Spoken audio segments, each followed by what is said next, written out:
Debate లో మనం budget మాట్లాడదాం. రైట్, శివపార్తి గారు కంక్లూజన్ ఇవ్వండి. శివపార్తి గారు, మొత్తానికి రఘురామకృష్ణరాజు గారు డిప్యూటీ స్పీకర్ చేసిన తర్వాత ఇంకా వైఎస్ఆర్ కాంగ్రెస్ పార్టీకి సంబంధించిన శాసనసభ్యులకి అసెంబ్లీకి వచ్చేటువంటి అవకాశాన్ని కూటమి ప్రభుత్వం క్లోజ్ చేసిందని అనుకోవాలా? మేమెందుకు క్లోజ్ చేస్తామండి? ఆయన ఏదో డిప్యూటీ స్పీకర్ అయితే వీళ్ళు ఎందుకు అసలు వెళ్లకుండా ఉండాలి? అసలు ప్రజలు ఇచ్చిన బాధ్యతని వాళ్ళు ఇవ్వచ్చు కదా. ఇప్పుడు ఎవరుంటే ఏమైంది? ఎవరుండి వీళ్ళు వాళ్ళ 11 నియోజకవర్గాలకు సంబంధించిన సమస్యలు మాట్లాడాలా వద్దా? వాళ్ళని నమ్మి ఓట్లు వేసినప్పుడు మాట్లాడాలి కదా. వాళ్ళ బాధ్యతను మర్చిపోయి మేము వెళ్ళమంటే అదే హోదా ఇస్తే వెళ్తానంటే ఇదో కొత్త రాగం. మళ్ళీ ఒకళ్ళు ఇచ్చేదండి హోదా, ప్రజలు ఇవ్వాలి. అసలు ఆయన వెళ్ళకుండా డొమ్మా కొట్టడానికి ఏదో ఒకటి బురద చల్లాలి, ఏదో ఒక వంక ఎత్తుక్కోవాలి. ఏ వంక లేనమ్మా డొంక ఎదిగింది అన్నట్టు ఏదో ఒక రకంగా తప్పించుకోవాలి. అధికారంలో ఉన్నప్పుడే అసెంబ్లీలు చాలా తక్కువ సెషన్స్ కండక్ట్ చేశారని గాయత్రి గారు చెప్పారు కదా. అధికారం ఉన్నప్పుడే మనం చాలా కష్టంగా వెళ్ళాం. మళ్ళీ సచివాలయంకి వెళ్ళాలని సెట్ వేసుకున్నాం ఇంట్లో. మీకు అర్థం కాలేదా? ఇప్పుడు అసెంబ్లీకి వెళ్ళమని మీరు అలా చెప్తే అలా అసెంబ్లీలో మరి ఏంటి ఈ సంవత్సరంలో ఇన్ని అప్పులు అయినాయి, ఇక్కడ ఇంత తెచ్చారు, అంత తెచ్చారు, ఏం చేశారు, ఆ పథకానికి ఇంత కేటాయించారు, మరి ఏవి ఎక్కడ బిల్స్ లేవు, ఇవన్నీ అడుగుతారు కదా. అవన్నీ అబ్బదబ్బా జబ్బా అంటే మరి పరుగు పోదా జనాల ముందు? అందుకని ఆయన అన్నిటికీ ఆన్సర్ చెప్పాల్సి వచ్చిందని డుమ్మా కొడుతున్నారు. ఇప్పుడు ఆయన అసెంబ్లీలో ఎదుర్కోమని ఇప్పుడు ఇవన్నీ మాట్లాడుతున్నారు. వీరోచితంగా దా దా దా అంటున్నాడు ప్రెస్ మీట్ లో కూర్చొని. వచ్చిన తర్వాత సమాధానం చెప్పలేక కూటమి ఎమ్మెల్యేల పరిస్థితి ఉంటుంది చూసుకోండి. 120 నన్ను అరెస్ట్ చేయి అంటున్నాడు. వచ్చి ప్రెస్ మీట్ ముందు కాదు చేయాల్సింది, వెళ్ళి అసెంబ్లీలో మాట్లాడు నీకు దమ్ముంటే. ఇదిగో నేను పరిపాలన చేసినప్పుడు నేను ఇంత బడ్జెట్ లో నేను ఈ శాఖలో ఇంత పెట్టాను, దీనికి ఇంత చేశాను, మీరేం చేశారు మాట్లాడు. వాళ్ళు కూడా మొత్తం ఇప్పుతారు కదా. మీరు ఏమేం పెట్టారు, ఎక్కడెక్కడ అక్రమాలు చేశారు, అన్యాయాలు చేశారు, ఎక్కడదో వేరు ఎక్కడ అన్ని అవినీతి జరిగింది మొత్తం చిట్టా ఉంది. ఇప్పుడు దాన్నన్నిటికి ఫేస్ చేయలేక ఆయన దాక్కుంటున్నారు. ఆయన దగ్గర ఆన్సర్ లేదు, దాక్కుంటున్నారు. ప్రజల ముందు దొరికిపోతానే భయంతో దాక్కుంటున్నారు. ఆయన అవినీతి చేశారు కాబట్టి భయంతో దాక్కున్నారు. ఆయన చేయకపోతే ధైర్యంగా వచ్చేవాళ్ళు అసెంబ్లీకి. ప్రజలు అర్థం చేసుకున్నారు ఆయన అసెంబ్లీకి ఎగ్గొడుతున్నారు, దట్ మీన్స్ ఆయన తప్పు చేశారు. అంతేనా?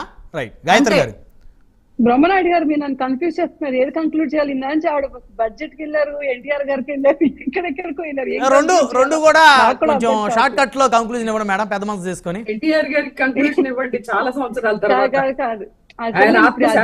కాదు మేడం దయచేసి ఆగాలి. సుజాత గారు కూర్చుంటానండి, సెపరేట్ కూర్చుంటాను ఆ సబ్జెక్ట్ మీద. ఇప్పుడు ఇందాక శివపార్వతి గారు చెప్పి మీరు కూడా అన్నారు ఇంతకు ముందు ఆయన రారు అని చెప్పి. ఏమంటే అంత కామన్ సెన్స్ లేకపోతే ఇప్పుడు రాహుల్ గాంధీ గారికి 55 సీట్స్ వస్తే అపోజిషన్ వచ్చింది స్టేటస్, 52 సీట్స్ వచ్చినా సరే వాళ్ళకి వాళ్ళు ఏ కోర్టులకు వెళ్ళా మాకు ఇవ్వండి ప్లీజ్ మాకు ఇవ్వండి అని అడుక్కోవడానికి. అంటే ఆ మాత్రం తెలియదా? ఇప్పుడు ఇండియన్ కాన్స్టిట్యూషన్ లో ఏమున్నాయి, రైట్స్ ఏంటి, ఎలా జరిగింది ఏంటని తెలియకుండానే మరి ఆయన సీఎం గా ఎలా పరిపాలించాడు 5 ఏళ్ళు నాకైతే అర్థం కావట్లా. వీళ్ళకి 18 సీట్స్ రావాల్సింది 11 సీట్స్ వచ్చినాయి. ఆ 11 లో కూడా సక్రమంగా ఎవడు లేడు. ఆ ఉన్న 11 సీట్స్ తో నాకు ఇవ్వండి అపోజిషన్ లేకపోతే నేను రాను. ఎవరిని బెదిరిస్తున్నారండి? మీరు ఇప్పుడు ఎమ్మెల్యే అయ్యారు, మీరు ఎవరిని బెదిరిస్తారు? ఇందాక ప్రెస్ మీట్ పెట్టి నన్ను దమ్ము ఉంటే నన్ను డిస్క్వాలిఫై చేయండి అని చెప్పి చేస్తున్నారు. యాక్చువల్ గా అయితే కాన్స్టిట్యూషన్ లో ఉంది 60 సెషన్స్ కి కనుక ఈయన వెళ్ళకపోతే డిస్క్వాలిఫై చేసే రైట్ స్పీకర్ కు ఉంది, 100% ఉంది. They are many criteria. దాని ప్రకారం రేపు నిజంగానే వెళ్ళకపోతే డిస్క్వాలిఫై అవుతారు. అప్పుడు కూడా మళ్ళీ మామే పడి ఏడిస్తే ఎవడేం చేయలేడు.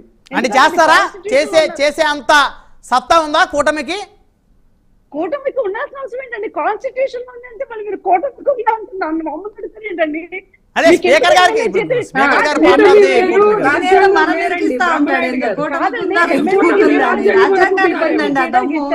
సీఎం గా నేను ఎంచుకున్నాను చేయడానికి, అంతేగాని నీ ప్యాలెస్ లోపల ఏదో ఫిల్మ్ స్టూడియో సెట్ వేసుకున్నట్టు గుడి సెట్, సచివాలయం సెట్, అసెంబ్లీ సెట్ వేసుకుని కూర్చోడానికి ఇలా ఇలా పరిపాలిస్తున్నారు.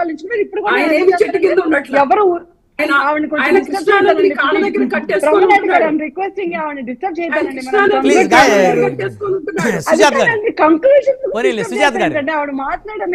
ఇప్పటి వరకు మా అందరి మీద పడ్డారు కాబట్టి దయచేసి ఆగాలని చెప్పేసి వారు అంటా ఉన్నారు. అదే మేము విన్నాం కదండి ఇప్పుడు మీ బడ్జెట్ సెషన్స్ అన్ని. సో నేను ఏమంటానంటే ఆయనకి కూడా తెలుసు ఎవరు అని తెలుసు, ఇది ఒక కొత్త డ్రామా అంతే. నేను కోర్టుకి రేపొద్దున మళ్ళీ సింపతి ఏమైనా బై మిస్టేక్ డిస్క్వాలిఫై అయితే ఏమంటారంటే ఇదిగో నన్ను డిస్క్వాలిఫై చేసింది కూటమి ప్రభుత్వం, నా మీద కక్ష, మేమందరం ఎదిగిపోతున్నాం, నెక్స్ట్ మేము ఎలక్షన్స్ లో గెలిచేస్తాం కాబట్టి వీళ్ళకి భయం వేస్తుందని చెప్పి అంటారు. నేను మళ్ళీ సుజాత గారు కూడా చెప్తాను, ఇందాక అన్నారు కదా మేము సూపర్ 6 ఇవ్వలేదని. ఏమంటే మీరు 2000 నుంచి 3000 చేయాల్సిన పెన్షన్ ని కానీ 4.5 సంవత్సరాలు తీసుకున్నారు కాబట్టి మొన్న 11 సీట్లు పడిపోయారు.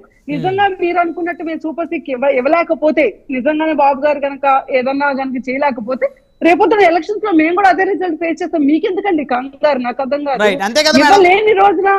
ఇవ్వలేని రోజున అడగండి మీరు. మేము 100% ఇస్తామని మేము చెప్తున్నాం. ఇప్పటికి 3 అంటే చేసాం, మేము చేయాల్సి 2-3 చేసాం, నెక్స్ట్ మిగతా కూడా చేస్తాం, అన్ని స్ట్రీమ్ లైన్ చేసుకొని వెళ్తున్నాం. ఇందాక ఇంకో మాట అన్నారు, మాటికి మేము సోషల్ మీడియా గురించి మాట్లాడి మేము సైడ్ ట్రాక్ చేస్తున్నాం అని చెప్పి. మీరు సైడ్ ట్రాక్ చేస్తున్నారు. ఇప్పుడు విజయ్ ఇంకేముంది, స్టీల్ ప్లాంట్ అమ్మేస్తారు, వైజాగ్ నన్ను ఒక్కసారి కంప్లీట్ చేయండి. స్టీల్ ప్లాంట్ అమ్మేశారని చెప్పి అబద్ధాలు చెప్పారు. కట్ చేస్తే జరిగిన ఇప్పుడు బీజేపీ ప్రభుత్వం అదనంగా ఇంకా కూడా దాని గురించి మాట్లాడతారండి. నాకు అర్థం కాదు. వచ్చింది మాట్లాడతారు, నాకు అర్థం కాదు. రైట్, సమయం లేదండి. గాయత్రి గారు ధన్యవాదాలు అండి చర్చలో పాల్గొన్నందుకు. శివపార్వతి గారు, గాయత్రి గారు, సుజాత గారు అందరికీ పేరు ధన్యవాదాలు. మరి ఇది వాటి ప్రైమ్ డిబేట్ చూస్తూనే